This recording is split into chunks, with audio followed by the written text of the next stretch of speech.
Welcome, ladies and gentlemen, to Demons of the Psyche podcast, scripted, narrated, and hosted by Raheem Fender. Demons of the Psyche is a book series that I have transformed into a podcast that showcases stories about human beings and how they deal with various psychological issues that are often called inner demons. Each week, you will be blessed with a brand new story that is sure to rock your world. Welcome to Demons of the Psyche. Chapter 1, The Boogieman. It happens every night. I try to forget and think that it's a bad dream. The Boogieman comes for me every night, pulling me out of bed, ripping off my clothes and slashing through my skin. I try to run and hide, but every night he finds me, terrorizing my soul as he whispers in my ear, "I love you. That's why I do this. Remember, if you tell Mommy, she's going to be upset with you." So I suffer in silence. My eyes try to speak, trying to get the attention of anyone who will see. Who will save me from this monster? I scream, but no one hears me. Can't you see I'm dying inside? I have no more to give, but no one hears my cries. My tears and screams are in vain. This black butterfly is ready to die. Strangely enough, I die every night. He rips into my soul. Not tonight. No, Boogieman, no. I remember it like it was yesterday. I was 5 years old. My mother had to work late nights just to make ends meet. She had no money for a sitter, and so she asked the next door neighbor's son to babysit me. His name was... I'd rather not say. He was a young, handsome teenager. All the girls loved him. Curly hair, green eyes, and a glowing cocoa butter skin tone. Even now, I remember the scent from his body wash. It was so strong, yet calming.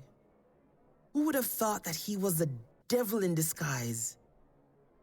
I looked up to him. Truthfully, I wanted to be him when I grew up. He was my hero. But I was quick to realize there's a reason heroes wear masks: to hide their alter egos. And within the blink of an eye, transform into the most horrific beings known to man. It was around 8:30 p.m. My mother tucked me in, kissed me goodnight, told me not to worry. She'd be home soon. But Joe...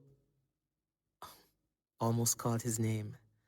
That the next door neighbor's son would be staying with me till she returned. I felt safe with him. After all, he was my hero. That night would begin my eternal hell on earth. My door cracked open. "Hey, Kev, you asleep?" he called out. Then slowly closed the door. I still remember hearing the eerie sound of the door being shut. He made his way over to my bed, crawled in my sheet and squeezed me. At first, it felt like a big brother embracing his baby brother. Then it got weird. His hands started going places they weren't supposed to go. I tried pushing him off. I couldn't move. I tried screaming, but his hand covered my mouth as the other pulled my underwear off. Do you know how death feels when it comes for the sick, the broken, and the weak? Well, I do. At 5, I was sodomized, forced to perform unspeakable acts. Not just this night, but this act continued into my early teens. Mentally, I shut down. I can't tell you how many times the Boogieman crept from under my bed, then devoured my soul. Even nights when my mother was home, I jumped out of my sleep, drenched in sweat. Cold, cataclysmically cold sweat. The continuous nightmare terrorized me even when he wasn't there. As a teenager, at 16, I began drinking and cutting myself. Just to numb the pain, just to forget I was broken, just to forget that no girl could ever look at me the way they looked at him. I was emasculated. He stole my birthright. Maybe it was my fault. I probably smiled too much at him. With glaring eyes, what he thought was sexual was merely admiration. 20 years later, I'm serving time for a crime I didn't commit. A crime he got away with for 9 years. Until 9 years of rape became another lifetime of horror. So, I saw him with his girlfriend sitting on the steps of our apartment building, getting on with his life. For the first time, I wasn't afraid of the Boogieman. I was angry. I made up my mind to stop the Boogieman and the voices in my head once and for all. Went upstairs, got my mother's gun that she hid in a shoebox, looked in the mirror at the shell he created, came back downstairs, looked him straight in the eyes, pulled the gun, then pulled the trigger. The silence was so deafening. 20 minutes later, I couldn't hear the screams. I couldn't even see his mother embracing his lifeless body. 10 years later, I still can't hear the screams. And that's okay, because I can no longer hear my childhood screams. Neither do I have a drop of tear to spare. The Boogieman's deceased.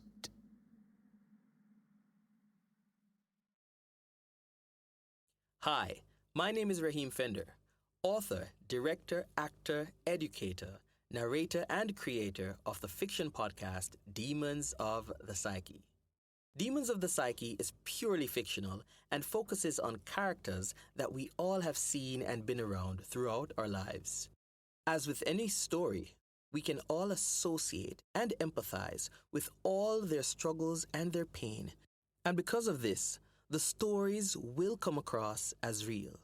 However, I can assure you, they are all fictional. In further supporting the arts and the artiste, make sure you purchase your copy of the book Demons of the Psyche, currently being sold on Amazon and other platforms.